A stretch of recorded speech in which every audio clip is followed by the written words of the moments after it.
Autoline Daily is brought to you by Bridgestone, passion for excellence. Here are today's top headlines. The Ford Mustang could be headed to Europe with a turbo diesel in it. Mitsubishi slashes the price of its EV, and a sales analysis of what went on in March. Up next, we'll be back with the news behind the headlines.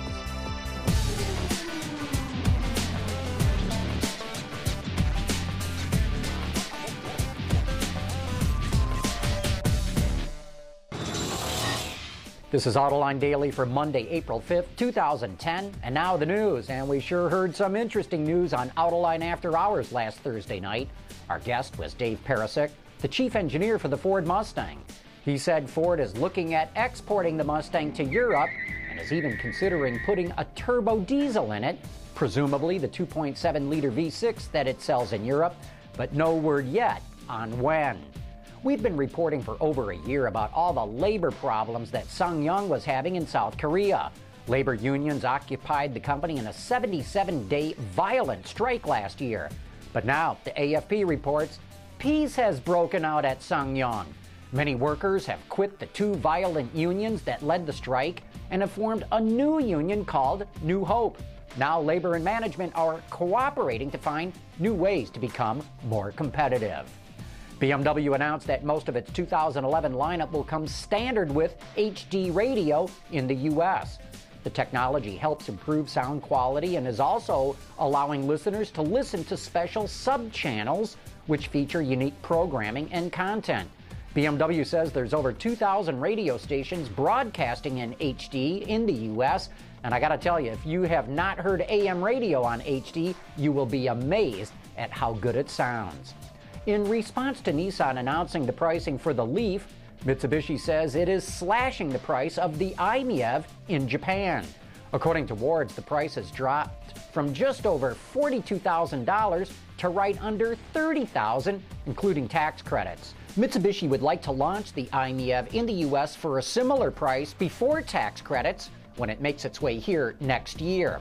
Last week, Nissan announced that the Leaf would start at nearly $33,000, but with federal tax credits, that price drops to just over $25,000, and other state and local tax credits could drop that price even more.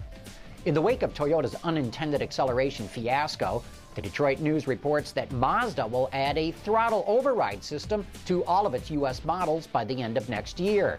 The simple software change ensures the throttle is overridden by the brake if both pedals are pressed down at the same time.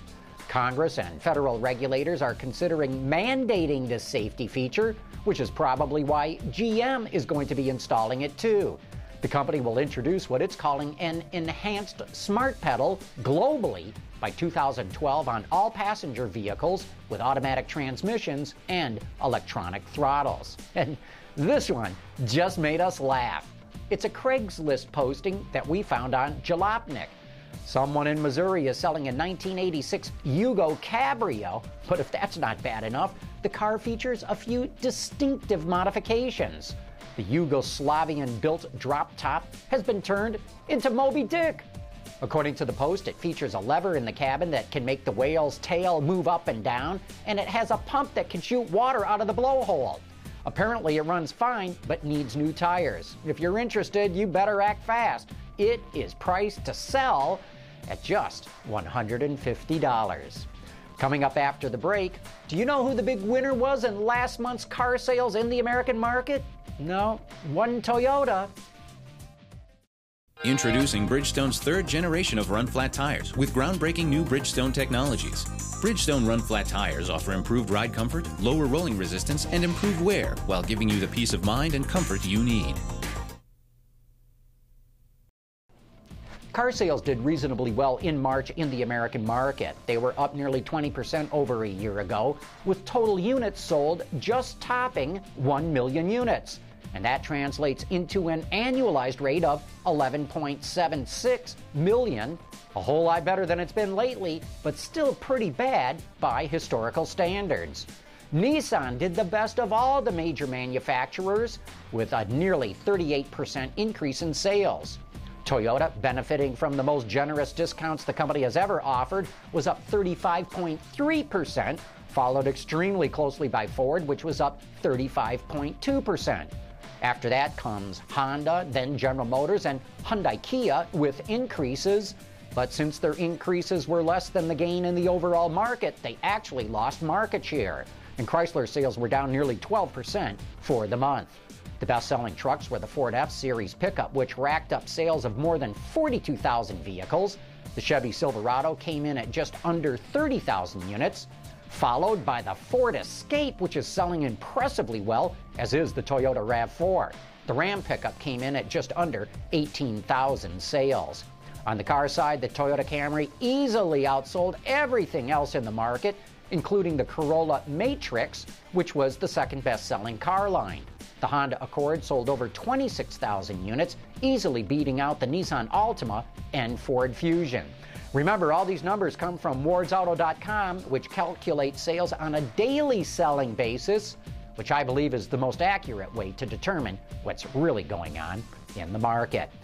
Well, since there wasn't a Friday show, it's time to announce last week's trivia winner. We asked you, what car and in what year did the Ford Motor Company put diesel engines in vehicles it once bought from BMW? And the correct answer is they were available on the 1984 and 85 models of the Lincoln Mark 7. And the winner is David Imes from Ashland, Kentucky. Congratulations, David. You just won an Autoline Detroit coffee mug. And that's it for today's top news in the global automotive industry. Thanks for watching. We'll see you tomorrow.